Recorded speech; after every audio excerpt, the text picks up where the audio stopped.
Hello and welcome to the first installment of the Markets in Three charts, where each month we present some of our current investment thinking in a social, economic, and share price chart.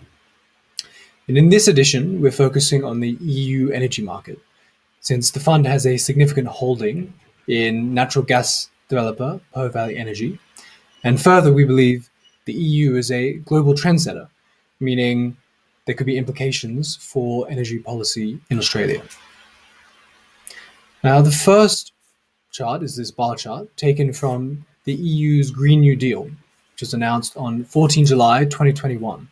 And this intends to make Europe carbon neutral by 2050 in order to tackle the climate crisis. Now, the obvious trend you can see in this chart is the decreasing proportion of fossil fuels in the energy mix, down from 79% in 2000 to a forecast 17% in 2050. And of note is the dramatic decrease in coal from 16% in 2015 to just 5% in 2030. And indeed, as of 2020, coal's contribution to EU energy has already fallen by 40% since 2015. And in terms of other fossil fuels, oil is expected to fall from around 29% in 2015 to 26% in 2030 and to just 3% in 2050, while natural gas will decrease from 19% in 2015 to 18% in 2030 to 6% in 2050.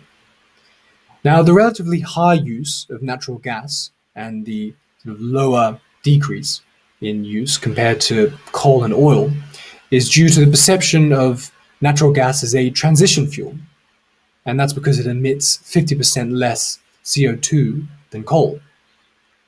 And indeed, its expected contribution to EU energy in 2050 is still higher than renewables such as wind, hydro, and solar were in 2015. So the second chart that we're presenting today is the EU natural gas prices. And we're using the Dutch ones here as a proxy for the general EU because they're the most traded futures in the bloc. And they don't differ substantially in price from other member countries, including Italy. Now, as evident in this chart, the price of natural gas has soared over the last year, and it's gone up by 525% in just 1 year to a multi-decade high. And with this spectacular rise, it's no surprise that things like the Financial Times are consistently reporting most days now about a natural gas crisis.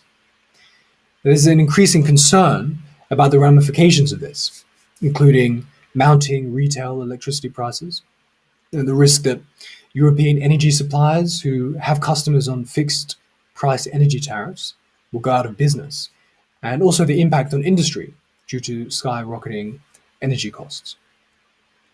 Now, what's led to this dramatic rise? I'm going to outline 4 factors that I believe are the most important contributors to really this perfect storm.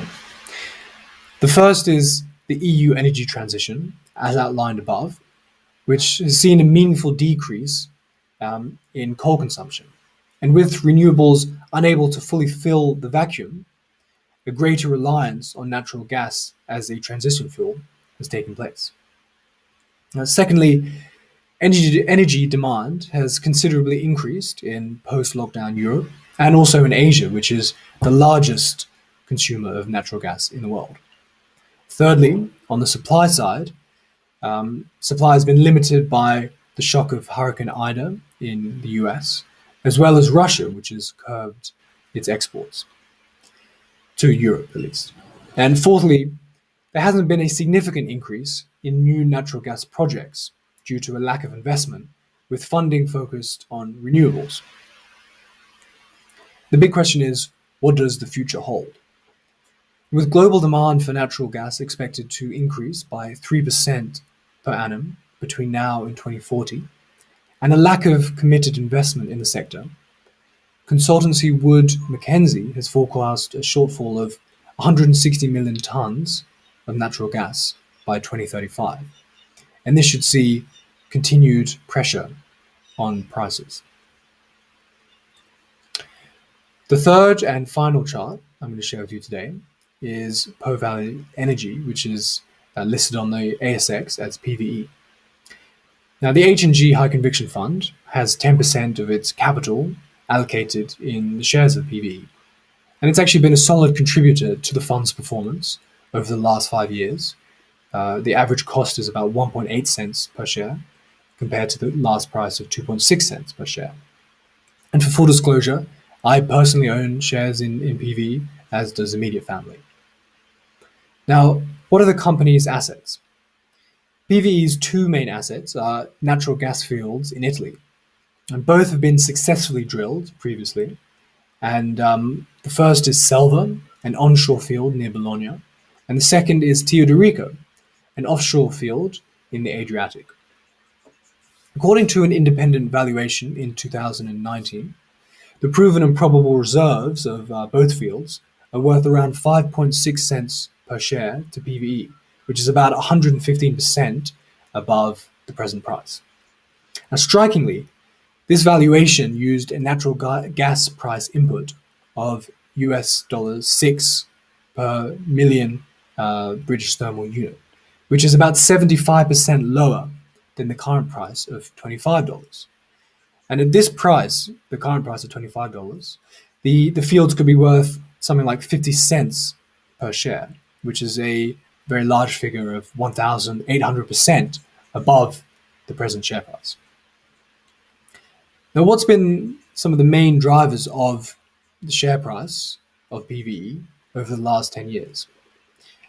There's generally been a strong correlation between the European natural gas price that I outlined in chart 2 and the PVE share price that you can see here from at least most of the last decade.